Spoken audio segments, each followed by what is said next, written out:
बंधुओं, जिस धरा पर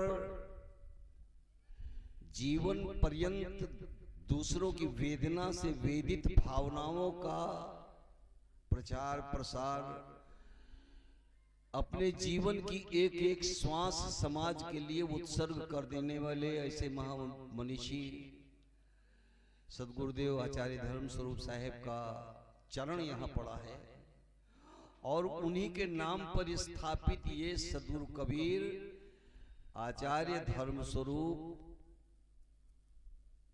धाम की सत्संग क्या धाम के नाम से ये निरूपित स्थापित है। तो वे चरण जब व्यक्ति के जीवन में आचरण बन के उतर जाएंगे बंधुओं, तो उसका कुछ लाभ होगा, यही परिवर्तन है। अब हम लोग थोड़ी देर विचार ये करें कि सदगुरु कबीर 625 की 26वीं है, 627 वर्ष पहले इस धराधाम पर जन्म हुआ सदगुरु कबीर देव का। सजातो जेन जाते न जाति वंशा समुन्नतिम परिवर्तिनी संसारे मृतः को वापी न जाते। कौन नहीं जन्म लेता है और कौन नहीं मरता है। एक एक सेकंड में न जाने कितनी मौतें होती हैं, न कितना जन्म होता है, लेकिन कोई ऐसे धूमकेतु का, कोई ऐसे व्यक्तित्व का जन्म होता है कि कालांतर तक उनके चित्र को देखकर उनके चरित्र की ओर व्यक्तियों को सोचने के लिए बाधित होना पड़ता है। बंधुओं, आज ऐसे महामनीषी सदगुरु कबीर देव की जयंती, स्मरण कीजिए कि वो पुत्रवती युवती जग सोई, रघुवर भक्त जासु सुत होई, अमीर गरीब। एक किंवदंती में आया कि जोलाहे की यहाँ पालन पोषण हुआ, और एक शब्द अगर कहा जाए कि सदगुरु कबीर जारज पुत्र थे तो अतिशयोक्ति नहीं होगी। महिमा बढ़ाने के लिए लोगों ने कह दिया कि नहीं, वो विधवा ब्राह्मणी का था, कि कुंवारी ब्राह्मणी का था। ये पूजने पुजाने की एक श्रृंखला का वो जन्म देना है। हमारे भूपेंद्र साहब बोल रहे थे सदगुरु कबीर के विषय में कि सर्बानंद पंडित गए और वो शास्त्रार्थ करने के लिए गए, और उन्होंने कहा कि सर्बानंद जीते कबीर हारे, कहा लिखा के लाओ, उनकी मां ने कहा। तो मेरे बंधुओं, कि जिस तरह से रामायण के प्रसंग में आया है कि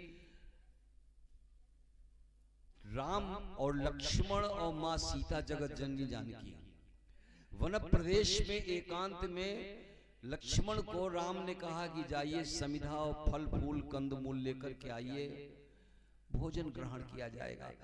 मां सीता और राम एकांत में अपनी पर्णकुटी में बैठे हुए हैं, और उन्होंने अग्नि देवता को आवाहन करके असली सीता को रख दिया अग्निदेव के पास में, और आर्टिफिशियल सीता को तैयार कर लिया।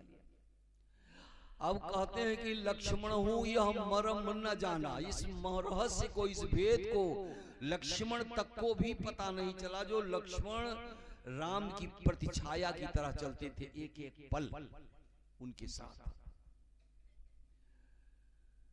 और जो कुछ चरित्र रचा भगवान, महिमा यहीं पर पढ़ाई गई है।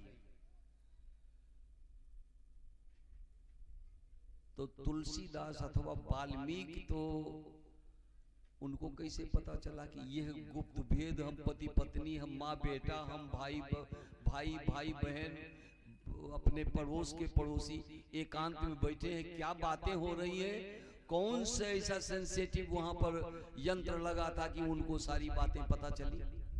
ये महिमा नहीं, रामायण प्रबंध महाकाव्य है। रामायण के संदर्भों में राजनीति, धर्म नीति, अर्थ नीति, दंड नीति, समाज नीति, छल नीति, समस्त नीतियों का समावेश किया गया है, और किन परिस्थितियों में देश काल अवस्था परिस्थिति के अनुरूप सारे विषयों का निरूपण और प्रतिपादन। और यह है कि ये परिवर्तन प्रवर्तक किस लिए है कि एक एक पल माँ के गर्भ से बच्चा जन्म लेता है, पहली श्वास जब बाहर आके लेता है, दूसरी श्वास नई होती है, एक एक श्वास परिवर्तित होती है, दूसरी श्वास लौट के नहीं आएगी। इसी तरह से मनुष्य के जीवन का एक एक पल, एक एक क्षण परिवर्तनशील है। और इस परिवर्तनशील प्रकृति में कहा ना कि बड़े भाग्य मानुष तन पाना संयोग संबंध होता है।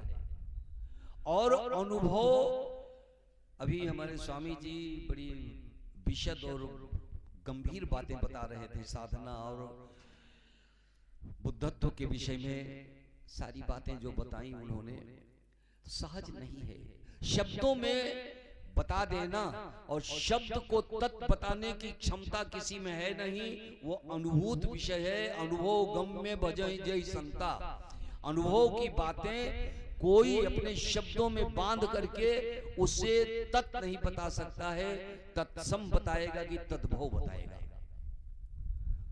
वेदना शब्द के द्वारा और अनुभव को बताने के लिए इतनी माताएं बैठी हुई हैं।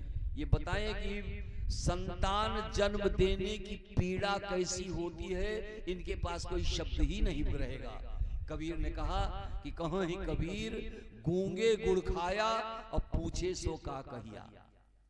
एक गूंगे व्यक्ति को कुछ खिला दीजिए और उससे पूछिए कि कैसा है,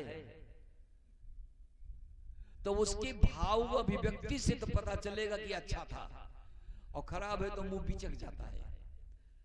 लेकिन सत्य का निरूपण या सत्य का विवेचन या सत्य की व्याख्या करने की शक्ति दुनिया में किसी को नहीं है। मूल लेखक जिस भावना से, जिस आह से आहत होकर के मूल लेखक किसी ग्रंथ को लिखता है, दुनिया का कोई टीकाकार उसकी टीका कर ही नहीं सकता है। सदगुरु कबीर की बीजक की टीकाएं हुई, तमाम टीकाएं हुई। सबसे पहले रीवा नरेश टीका किए, कई टीकाएं हुई। इधर पीछे आए सदगुरु अभिलाष देव किए, एक धनौती के आचार्य है वो भी कर दिए। तो टीका करना, लेकिन उसकी मूल भावना को समझना बड़ी मुश्किल है। नर्स या डॉक्टर या घर का कोई सदस्य, माँ हो, बेटी हो, पत्नी हो, बहन हो, जिन संबंधों में हो, तो माँ के पुत्र को जन्म देने की पीड़ा का वर्णन डॉक्टर कर सकेगा? ऊधो की चर्चा हमारे स्वामी दुर्गानंद सरस्वती जी ने की। नमन है ऐसे विद्वान संत को कि एक शब्द भी निकलता है तो उसे पी जाने की कोशिश करें। ये नहीं कि हम इस कबीर पंथी हैं, हम संत मत के हैं, ये इस मत के। अरे मत मतांतर पागलों, कुछ नहीं। कपड़ा एक होता है, उसका पेटीकोट साया ब्लाउज बना दो, कपड़ा कभी इनकार करेगा? और पहना दो किसी पुरुष को तो स्त्री बन जाएगा, लेकिन स्त्री हो नहीं सकेगा। इसलिए होने और बनने में जमीन और आसमान का अंतर है। इसी तरह से व्यक्ति जिस चीज को अनुभव करता है, सब क्षेत्र क्षर अपरापरा छरोर अक्षर पार में और में ही जामे पार में, क्या तमाशा है यार। अरे तुम जिस जगह पहुंचे, जिस अवस्था में पहुंचे, जिस व्यवस्था को व्यवस्थित करके उसे शब्दों में बांधने की हिम्मत आप में है ही नहीं है, कोई बता ही नहीं सकेगा। हाँ, अब विधियां उनकी बताई जाएंगी। शास्त्रों में विधान दिया गया है, शास्त्रों में केवल विधान है, और उन विधियों का अनुपालन करके ही व्यक्ति अपने जीवन में परिवर्तन ला सकता है। तो पाना, जीवन जो है पाना तो एक संयोग है, लेकिन बदलना है साधना, उसे परिवर्तित करें तो परिवर्तन प्रवर्तक होता है सृष्टि की यह अनुपम कृति महामानव। और ये परिवर्तन प्रवर्तक स्थल ही है जहां अपने जीवन की दिशा जब आप बदलेंगे तो उसमें दशा में परिवर्तन होना अवश्यंभावी है। बंधुओं, ऊधो कृष्ण ने कहा कि इतनी बातें जो ऊधो दादा बताते हो, तो एक बार चले जाओ ब्रज की गोपियों को समझा दो, वो तो प्रेम में पागल हैं। प्रेम बड़ा पवित्र होता है, प्रेम किया नहीं जाता है, प्रेम होता है। मोहब्बत दो दिलों के प्यार की पावन कहानी है, पावन। कभी राधा दीवानी थी, कभी मीरा दीवानी है। हमारी आंख से टपका जिसे कहते हो तुम आंसू, अगर समझो तो मोती है और ना समझो तो पानी है। आंसू का दो कलर नहीं होता है, खून का दो रंग नहीं होता है, न ब्राह्मण का, न क्षत्रिय का, न वैश्य का। समान प्रसवात्मिका जाति। ये जाति फाति का ये कुछ चक्कर नहीं है, कुछ भी नहीं है। ईश्वर एक मनुष्य की अंतर विरोधी भावना की कल्पना मात्र है, उसी की उपज है। ईश्वर एक सात्विकता का प्रतीक है। ईश्वर कोई व्यक्ति नहीं है, ईश्वर एक व्यक्तित्व है। कबीर एक व्यक्तित्व है, कबीर कोई व्यक्ति नहीं है। कबीर एक क्रांति का नाम है, कबीर एक निर्भ्रांति का नाम है, कबीर एक शांति का नाम है, कबीर एक मनुष्य की अंतस में सोई हुई भावना को आंदोलित करने का नाम है। बंधुओं, किसी व्यक्ति का शरीर महत्वपूर्ण नहीं होता है, उसका गुण महत्वपूर्ण होता है, उसकी योग्यता महत्वपूर्ण होती है, उसकी साधना महत्वपूर्ण होती है। बंधुओं, उधो चले जाते हैं गोपिकाओं के पास में, कहते कहां से आयो? कहीं द्वारिका से आया हूं। कहा बताओ कृष्ण ने मेरे लिए क्या कहा, मेरे लिए क्या कहा, मेरे लिए क्या कहा? सारी सब जुट गई। तो कहा अरे तुम क्यों इस पागलपन में पड़े हो? उस परात परमेश्वर परमात्मा की आराधना करो। गोपियों ने कहा कि आए हो सिखाने जो जोग मथुरा से मोपे, उधो तुम अब योग का रोग तुम लगाओ ना। एक मनमोहन बस उजाड़ो है हिये के माही, और दूजो मनमोहन हिये माही तुम बसावो ना। किसी विरही ने कहा कि नैनों की करी कोठरी पुतली पलंग बिछाए, और पलकों की चिकटार को पिया को ले उसलाए। काजल लगे किरकिरी, काजल लगे किरकिरी सुरमा सहा न जाए, और जिस नैनों में वो पिया बसे और दूजो कहां समाए। तो उधो अब तुम प्रेम का यहाँ योग का रोग तुम लगाओ ना। एक मनमोहन बस उजाड़ो है हिये के माही, और दूजो मनमोहन अब हिये माही तुम बसाओ ना। बंधुओं, ये जो अंतस में भावनाएं हमारी दृढ़ हो चुकी हैं, तो जितनी बातें होंगी वो संयोग होंगी, लेकिन उस संयोग में भी एक दर्शन निकलता है कि परिवर्तन है उसमें। और परिवर्तन जिस जीवन में नहीं होगा तो उसका प्रवर्तक दुनिया का कोई भी व्यक्ति नहीं बन सकता है। इसलिए बंधुओं, आज उस मनीषी के चरणों में कोटि कोटि वंदन और कृतज्ञ भाव।